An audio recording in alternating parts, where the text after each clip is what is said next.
আচ্ছা, আপনি কি জানেন এই পৃথিবীতে সর্বপ্রথম কে প্লেন আবিষ্কার করেছে? আসলে এই জিনিসগুলো আমাদের মনে অনেক কৌতূহল সৃষ্টি করে। কেননা এই আবিষ্কার আমাদের জীবনযাত্রার মানকে অনেক উন্নত করে তুলেছে। কিভাবে হয়েছিল এই প্লেন আবিষ্কার এবং কারা করেছিলেন এই প্লেন আবিষ্কার? চলুন জেনে আসি তাদের জীবন কাহিনী। অনেক অনেক আগের কথা, 19 শতকের শেষের দিকে যুক্তরাষ্ট্রে দুই ভাই বাস করতেন। একজন হচ্ছে উইলবার রাইট, আরেকজন হচ্ছে অরভিল রাইট।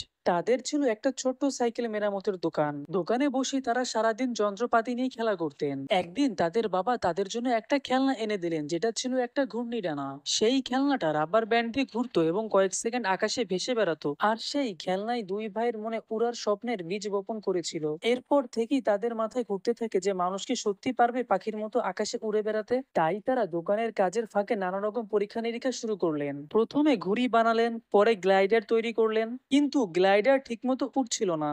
অনেকবার ব্যর্থ হলেন, পড়ে গিয়ে আঘাতও পেলেন, তবুও তারা হাল ছাড়লেন না। তাদের প্লেনের আসল চ্যালেঞ্জ ছিল ইঞ্জিন তৈরি করা, কারণ সেই সময় বাজারে এত হালকা ও শক্তিশালী ইঞ্জিন পাওয়া যেত না যা আকাশে উড়তে সাহায্য করবে। বাজারে তখনকার ইঞ্জিন ছিল গাড়ির জন্য, যেগুলো অনেক ভারী ছিল, আর প্লেনের জন্য দরকার ছিল যথেষ্ট হালকা কিন্তু শক্তিশালী ইঞ্জিন। তাই তারা তাদের দোকানের মেকানিক চার্লি টেলরের সাহায্যে ইঞ্জিন বানানোর কাজ শুরু করে। তারা বানালেন 4 সিলিন্ডারের একটা পেট্রোল ইঞ্জিন, যেটার ওজন ছিল মাত্র 82 কেজি, শক্তি ছিল প্রায় 12 হর্স পাওয়ার, যা আজকের হিসেবে খুব ছোট কিন্তু তখনকার পরীক্ষার জন্য যথেষ্ট ছিল। তারা প্রায় 1899 সাল থেকে প্লেন বানানোর কাজ শুরু করে এবং তাদের এই কাজ শেষ হয় 1903 সালে গিয়ে। তারা 1899 সালে উড়ন্ত জাহাজ নিয়ে গবেষণা শুরু করেন, ছোট মাপের একটা গ্লাইড বানিয়ে পরীক্ষামূলক উড়ান চালান। ডানার নকশা আর বাতাসের চাপ কিভাবে কাজ করে সেটা নিয়ে পরীক্ষা শুরু করেন। 1900 সালে তারা প্রথম বড় গ্লাইডার বানিয়ে নর্থ ক্যালোনিয়াতে উড়ানোর চেষ্টা করেন। দেখতে পান যে গ্লাইডার ঠিকমতো ভারসাম্য রাখতে পারছে না। তাই তারা 1901 সালে আরেকটি উন্নত মানের গ্লাইডার তৈরি করেন, কিন্তু উড়ার সময় আরেকটা সমস্যা হয়, ডানা ঠিকমতো উপরে ওঠার শক্তি পাচ্ছিল না। তাই তারা নিজেরাই বাতাসের পরীক্ষার জন্য ওয়াইল্ড টানেল বানান। 1902 সালে তারা নতুন হিসাব কষে ডানা আর রাডার ঠিক করেন। এটাই ছিল প্রথম সফল গ্লাইডার যাতে নিয়ন্ত্রণ ব্যবস্থাপনা সঠিকভাবে কাজ করে। বলা যে আধুনিক বিমানের মূল ধারণা এখান থেকেই তৈরি হয়।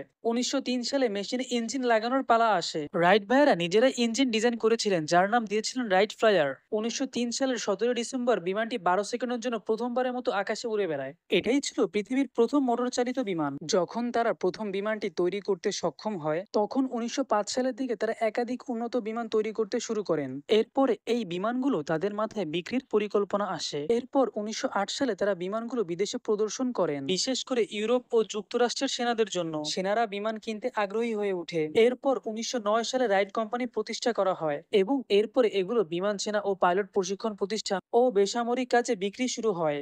আর এরপরই তাদের কোম্পানি ধীরে ধীরে মিলিয়ন ডলারে রূপান্তরিত হয়। কিন্তু অবাক করা বিষয় হলো, যে রাইট কোম্পানি 1909 সালে প্রতিষ্ঠিত হয়েছিল, সেই রাইট কোম্পানি 1915 সালে গিয়ে বন্ধ হয়ে যায়। মাত্র 6 বছর ছিল এই কোম্পানি। এই রাইট কোম্পানি বন্ধ হওয়ার প্রধান কারণগুলো হলো, 1910 সাল থেকে শুরু করে 1920 সালের মধ্যে ইউরোপ ও আমেরিকা অনেক নতুন নতুন বিমান কোম্পানি আসা শুরু করে। তাদের প্রযুক্তি আরো উন্নত হয় এবং কম দামে বিমান বানাতে শুরু করে, যার ফলে রাইট কোম্পানি সেই সব ইউরোপিয়ান কোম্পানিদের সাথে টেক্কার দিয়ে উঠতে পারেনি। এই ছিল দুই রাইট ভাইয়ের জীবন কাহিনী, যাদের হাত ধরেই হয়েছিল মোটর চালিত বিমানের সূচনা। দেখেন বন্ধুরা, প্রতিটা মানুষের জীবনে ব্যর্থতার শিকার হয়েছেন। যদি তারা ব্যর্থ হবার পরে সেই কষ্টে হাল ছেড়ে দিত, তাহলে তারা কখনোই বড় অবস্থানে যেতে পারতো না।